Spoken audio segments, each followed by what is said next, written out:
नमस्कार सर्वांचं खूप खूप स्वागत आहे आपल्या चॅनलवरती। तर आता आजच्या व्हिडिओमध्ये आपण माझ्याकडे एक जुनी पॅन्ट पडलेली आहे, तुम्ही बघू शकता। तिचा उपयोग आजच्या व्हिडिओमध्ये बघणार आहोत। जुन्या टाकून दिला, कलर वगैरे नाही आवडता असा पॅन्ट आहे, तर नक्की बघा व्हिडिओ। तर आता बघा, तुम्हाला कटिंग दाखवते, मी माप पण दाखवते। खिसे वगैरे आहेत त्या वरती करून देऊ पॅन्टचे।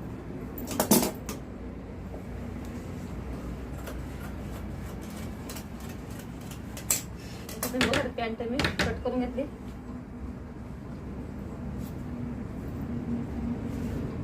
शिलाई निघताना आपण कटिंगच करायची।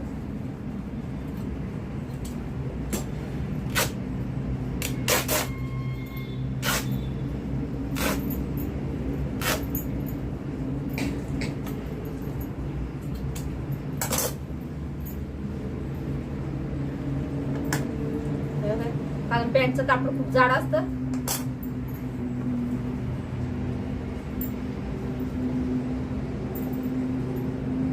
अशी फोल्ड करायची बघा।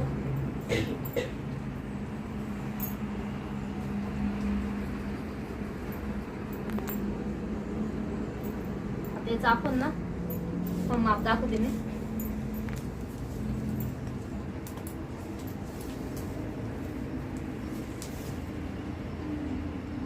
इथं बघा, मी 18 इंच घेणार आहे। असं उंचीला 18 इंच घ्यायचं आहे आणि रुंदीला घेणार आहे 13.5 इंच। या पण आपण चौकोन कट करून घ्यायचा आहे।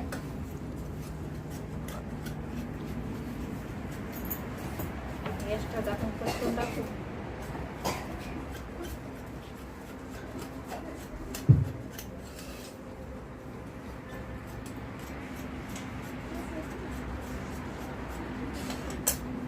या पद्धतीने बघा,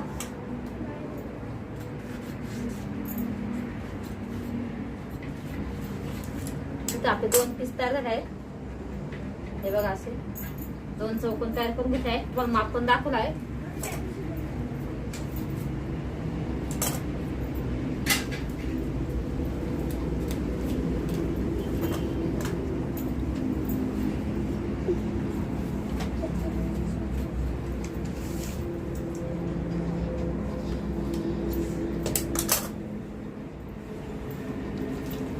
आपण पट्ट्या कट करून घेऊ।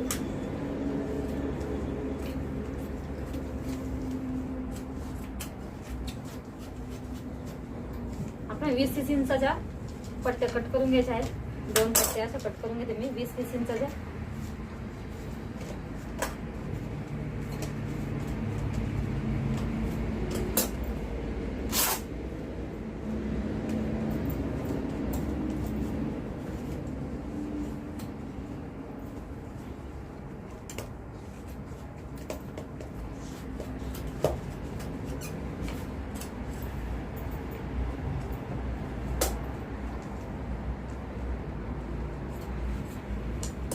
हे बघा, पट्ट्या मी आता कट करून घेतलेला आहे। तर तुम्हाला स्टिचिंग पण दाखवते। दे दे। या ठिकाणी बघा, आपण आता सारखं थोडंसं कट करून घेतलं मी। अशा फोल्ड करून आपल्याला 1-1 इंच अशा स्ट्रिप तयार करून घ्यायच्या आहेत। सरळ अशी शिलाई मारून ना तुम्ही 1 इंचापेक्षा थोडा जास्त पण जाड घेऊ शकता।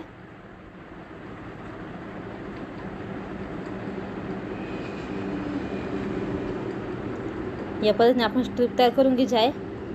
सेम याच पद्धतीने दुसरी पण तयार करून घेऊ। पॅन्टचं कापड जाड असल्यामुळे लवकर फाटत पण नाही आणि जास्त दिवस टिकतं। तुमच्याकडे जर असे म्हणजे पॅन्ट पीस वगैरे असेल ते पण त्याचा पण वापर तुम्ही करू शकता। कारण आता सध्या कोणतरी असे शिवण कपडे वगैरे वापरतच नाही, किंवा आपण असे भेटलेले असतात बघा आयरा वेरामध्ये, त्याचा पण वापर करू शकते।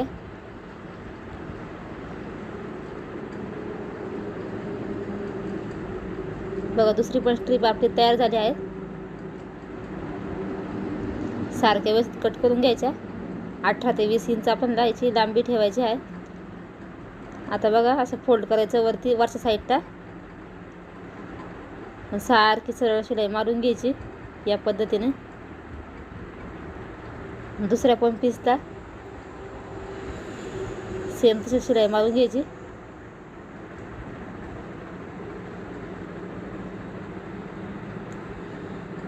आता या ठिकाणी आपल्याला ना 4.5 इंचाचं अंतर साईडला सोडायचं आहे. जिथं आपण खुणा केल्या आहेत ना तिथं स्ट्रीप बघा थोड्याशा आपल्याला फोल्ड करायच्या आणि मागं पुढं शिलाई करून चौकोनमध्ये आपल्याला शिलाई मारून घ्यायची आहेत. थोडी शिलाई मागं पुढं करायची म्हणजे शिलाई आपली एकदम पक्की होते आणि बंद वगैरे आपले तुटत नाही. बघा इथं शिलाई मारून घेतली आहेत मी. आता दुसऱ्या याला सुद्धा आपल्याला सेम तसंच कसं आहे 4.5 इंचाचं अंतर सोडायचं. तिथं आपण ते स्ट्रीप ठेवायच्या थोड्याशा फोल्ड करून आपले धागे वगैरे दिसणार नाही, निघणार नाही.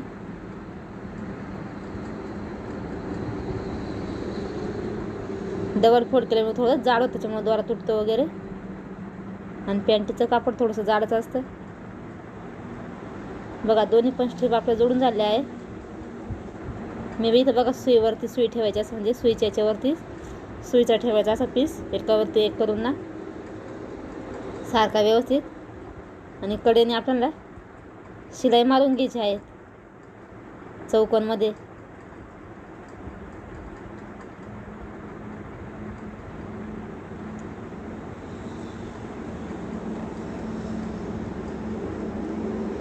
इथं बघा एक शिलाई मारून झाली आहे.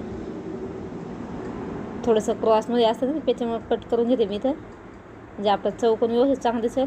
आणि पुन्हा एक डबल शिलाई देऊन घेऊ आपण म्हणजे आपली शिलाई पण पक्की होईल.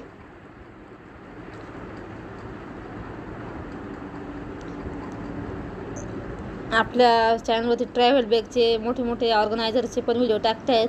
नक्की बघा एकदम सोप्या अशा पद्धतीने. आपल्याकडे पडदे वगैरे असतात ना त्याच्यासुद्धा आपण बॅगा वगैरे बनवल्या आहेत. इथं 2-2 इंचाचे आपण बॉक्स तयार करून घ्यायचे आहेत या पद्धतीने दोन्ही पण साईडला. तुम्हाला जर बॉक्स कट करायचं जर नसेल कापड वगैरे तर तुम्ही असं त्रिकोण पकडून सुद्धा शिलाई मारू शकता 2-2 इंचाचं अंतर घेऊन ना.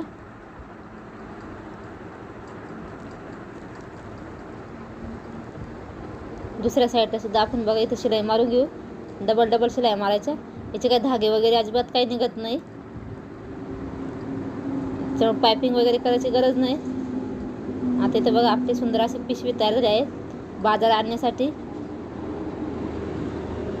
आणि भरपूर अशी मोठी झालेली आहे कारण पॅन्ट खूप मोठी होती ती. तुम्हाला मापावरूनच कळलं असेल किती मोठी आहे. इथं बेस सुद्धा बघा किती छान आला आहे. भरपूर असं सामान आपण याच्यामध्ये आणू शकतो आणि दिसायला पण छान दिसते. प्लेन कापड आहेत आणि टिकाऊ पण आहेत. तुम्हाला माप दाखवते बघा इथं मी 12.5 इंच झाले आहे शिवून रुंदीला. आणि याची लांबी आहेत 16.5 इंच झाली आहेत बघा. आपला कोपरापर्यंत त्याच्यामध्ये हात जातो पिशवीचा. धन्यवाद.